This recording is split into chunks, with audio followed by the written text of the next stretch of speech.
Minute Sport, on vous dit tout.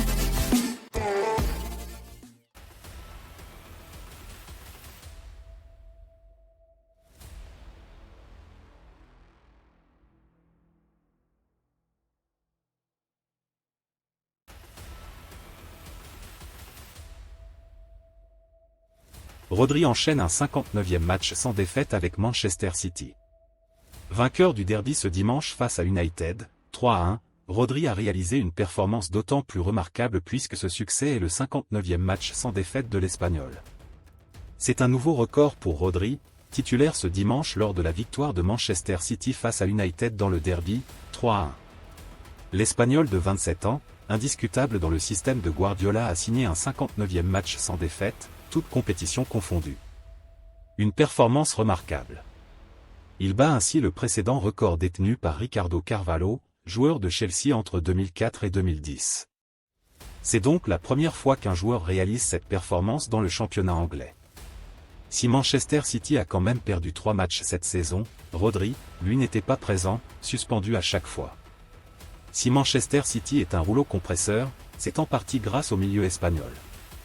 Après avoir offert la Ligue des Champions l'an passé grâce à son but face à l'Inter Milan, Rodri, auteur de 6 buts pour cette passe décisive cette saison en championnat, n'a plus perdu depuis le 5 février 2023. C'était lors d'une rencontre face à Tottenham. Si les Sky Blues ont également perdu le Community Shield contre Arsenal l'été dernier, le match s'était clôturé par une séance de tirs au but, ce qui ne compte pas dans les statistiques. Arrivé en 2019 en provenance de l'Atlético Madrid, Rodri a délivré 2 passes décisives ce dimanche face à United. Une première pour Foden sur le but de l'égalisation et une deuxième à Haaland après un bon pressing. Neymar veut rejouer avec Messi. Neymar, qui a assisté au Grand Prix de F1 du Bahreïn samedi, est visiblement désireux d'évoluer une nouvelle fois avec Lionel Messi après les aventures communes des deux stars au Barça puis au PSG. Oublié en Arabie Saoudite en raison de sa rupture des ligaments du genou gauche, Neymar pense encore un peu au football. Présent au Grand Prix de Formule 1 de Bahreïn qui s'est déroulé ce samedi, le Brésilien a évoqué Lionel Messi, avec qui il entretient une relation forte depuis les aventures communes des deux stars au Barça, 2013 à 2017, puis, plus récemment, au PSG, 2021 à 2023. Au micro de ESPN Argentine, l'actuel élément d'Al Hilal, qui n'est apparu qu'à 5 reprises avec son nouveau club depuis sa signature l'été dernier, a mis en avant son désir profond dans une carrière en net déclin. J'espère que nous jouerons à nouveau ensemble.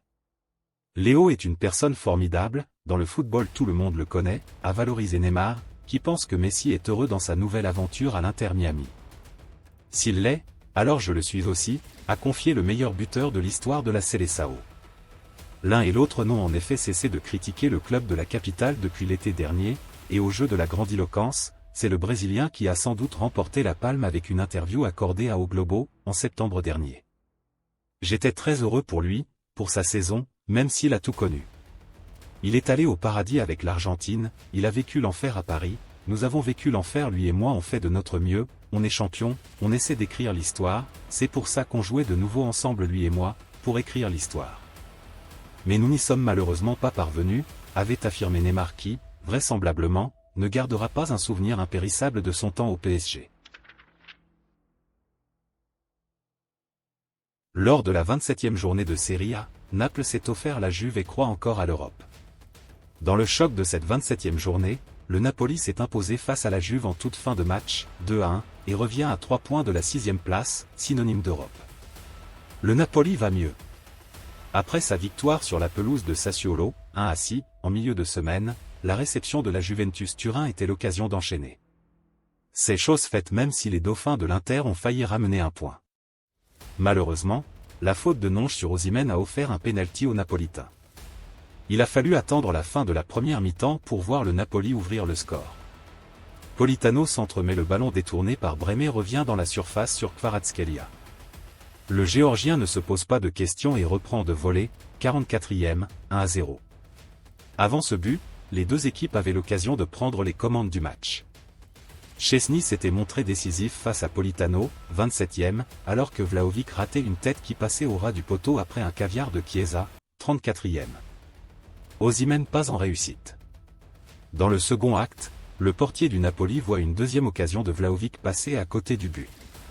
Alors qu'on se dirige vers une victoire des locaux, Chiesa va offrir l'égalisation à la Juve d'une frappe croisée à l'entrée de la surface. Après un 1-2 avec Alcaraz, l'Italien envoie une lourde frappe au sol, 80e, 1-1. Mais avant le début du temps additionnel, Osimhen au duel dans la surface se fait écraser le pied par Nange. L'arbitre consulte le VAR et accorde un pénalty au Napolitain. Après son triplé face à Sassuolo, le Nigérian s'élance mais son tir est repoussé par Szczęsny. Raspadori suit et envoie une lourde frappe dans la lucarne, 88e, 2-1. Dans une fin de match à rebondissement, le Napoli fait tomber la Juve. Les hommes d'Allegri sont désormais sous la menace de l'AC Milan avec un point qui sépare les deux équipes. De son côté, Naples revient à 3 longueurs du 6e l'Atalanta, qui s'est incliné ce dimanche face à Bologne, 1-2.